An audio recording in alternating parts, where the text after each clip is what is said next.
নমস্কার বন্ধুরা, শোভা কিংসু ব্লগসে আপনাদের জানাই স্বাগত। আজকে আবার একটি নতুন রেসিপি নিয়ে আসলাম। আজকে বানাবো পটল বাটা, চিংড়ি মাছের মাথা দিয়ে পটল বাটা। চলুন পটল বাটাটা কি করে বানাই সেটা দেখতে থাকুন। তাহলে চলুন শুরু করা যাক। তাহলে চলুন বানাবো আজকে পটল বাটা। কড়াতে বসিয়ে দিয়েছি তেল, গ্যাসে বসিয়ে দিয়েছি কড়াতে দিয়ে দেবো একটু সরিষার তেল।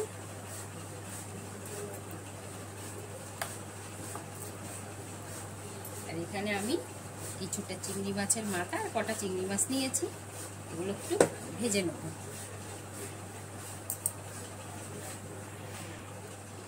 তেলটা তো গরম হোক। আর এই যে এরকম করে কিছুটা আমি পটল গোল গোল করে কেটে নিয়েছি। এগুলো খোসা ছাড়াতে হয় না, খোসা সমেতই কেটে নিয়েছি। আর আমরা বাটাটার জন্য একটা মশলা বানাবো। সেই মশলাটা হলো এখানে কিছুটা আদা, কিছুটা রসুন আর দুটো কাঁচা লঙ্কা নিয়েছি। এই লঙ্কাগুলো খুব ঝাল, তাই আমি দুটো লঙ্কা নিয়েছি। ঝালটা আপনারা বুঝে নেবেন, যে যেরকম ঝাল খাবেন সে সেরকম ঝাল নেবেন। তো এটা দিয়ে একটু জল দিয়ে একটা পেস্ট বানিয়ে নেব। কড়াটা আমাদের গরম হয়ে গেছে, মাছগুলো দিয়ে দেবো। মাথা আর মাছগুলো দিয়ে ভেজে নেব।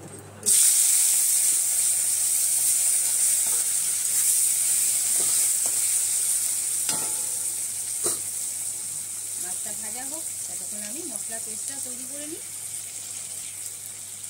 তো মাছটা তো কিছুক্ষণ ভেজে নিলাম। এবার এর মধ্যে দিয়ে দেবো আমরা এই পটলগুলো।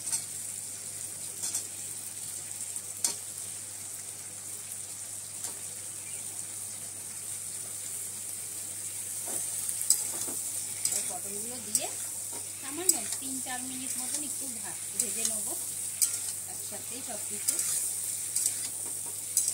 এখানে নুন হলুদ দেওয়ার কোনো প্রয়োজন নেই, নুন হলুদ আমরা পরেই দেবো। তো মাছের মধ্যে নুন হলুদ মাখানোই ছিল, তাহলে আর দিতে হবে না, পরে আবার দেবো। এখন শুধু একটু ভেজে নেবো। তো পটলগুলোকে মোটামুটি ভেজে নিয়েছি, আর ভাজার প্রয়োজন নেই। এবার পটলগুলোকে আমি নামিয়ে একটু ঠান্ডা করে নেবো। ঠান্ডা করে মিক্সিতে দিয়ে এটার একটা পেস্ট বানিয়ে নেব।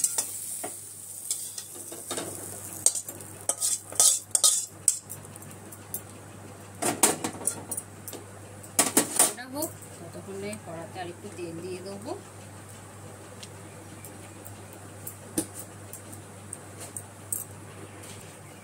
তেলটা গরম হয়ে গেছে, ফোড়ন দিয়ে দেবো একটা শুকনো লঙ্কা,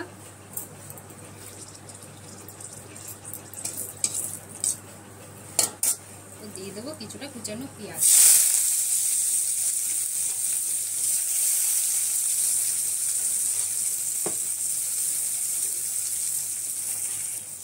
পেঁয়াজটা দিয়ে পেঁয়াজটাকে ভালো করে ভেজে নেব। পেঁয়াজটা ভাজা হোক, তখন আমি পটলটা মিক্সিতে একটু পেস্ট করে নেব। তো পেঁয়াজটা মোটামুটি ভাজা হয়ে গেছে, এবার কিছু মশলা দিয়ে দেবো। আমরা যে মশলাটা বেটে রেখেছিলাম, আদা রসুন আর কাঁচা লঙ্কা, পেস্টটা দিয়ে দেবো।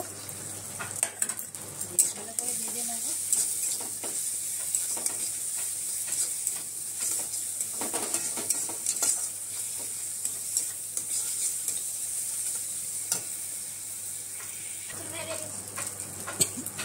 একটুখানি জল দিয়ে দেবো যাতে মশলাটা না পুড়ে যায়।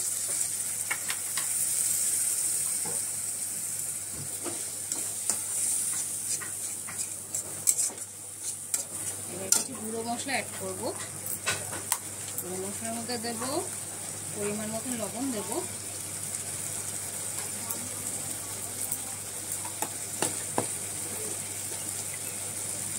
দেবো একটু হলুদ গুঁড়ো,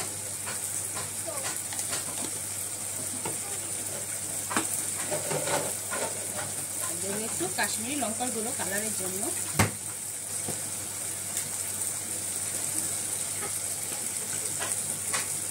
দেবো সামান্য একটু জিরে গুঁড়ো। ব্যাস, এবার মশলাটাকে ভালো করে কষিয়ে নেবো। তো মশলাটা আমাদের কষে গেছে, এবার দিয়ে দেবো এই যে পটল আর চিংড়ি মাছের মাথা আর মাছ যেটা পেস্ট করে রেখেছি সেটা দিয়ে দেবো।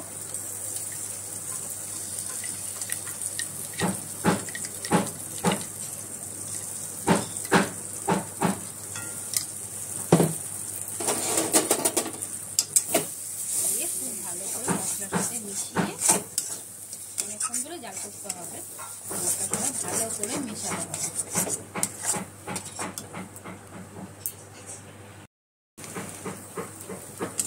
তো এটা আমাদের হয়ে গেছে, কড়া থেকে হয়ে যাচ্ছে, তার মানে এটা হয়ে গেছে। এবার আমরা এটাকে নামিয়ে নেবো। এটা হয়ে গেছে। আর একটা কথা বলে দিই, এখানে যদি কেউ চিংড়ি মাছের মাথা ব্যবহার করতে না চাও, তাহলে এখানে কিন্তু চিংড়ি মাছের যে শুটকি পাওয়া যায়, সেই শুটকিটাও ব্যবহার করা যাবে। তো এটা আমাদের হয়ে গেছে। আমরা এটাতে একটুখানি চিনি দেবো।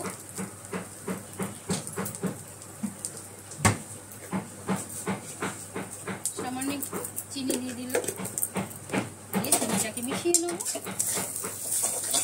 কমপ্লিট হয়ে গেল আমাদের চিংড়ি মাছের মাথা আর মাছ দিয়ে পটল বাটা রেসিপি। গরম গরম ভাতের সাথে দুর্দান্ত লাগে খেতে। চলো নামিয়ে ফেলি। তো ভিডিওটা আপনাদের কেমন লাগলো অবশ্যই জানাবেন। ভিডিওটা ভালো লাগলে একটি লাইক কমেন্ট শেয়ার করে দেবেন। আর আমার ইউটিউব চ্যানেলটিকে একটু সাবস্ক্রাইব করে দেন। আমার ইউটিউব চ্যানেল ফেসবুক পেজের মধ্যে আমার ইউটিউব চ্যানেলের লিঙ্ক দেওয়া আছে, আপনারা একটু সাবস্ক্রাইব করে দেবেন।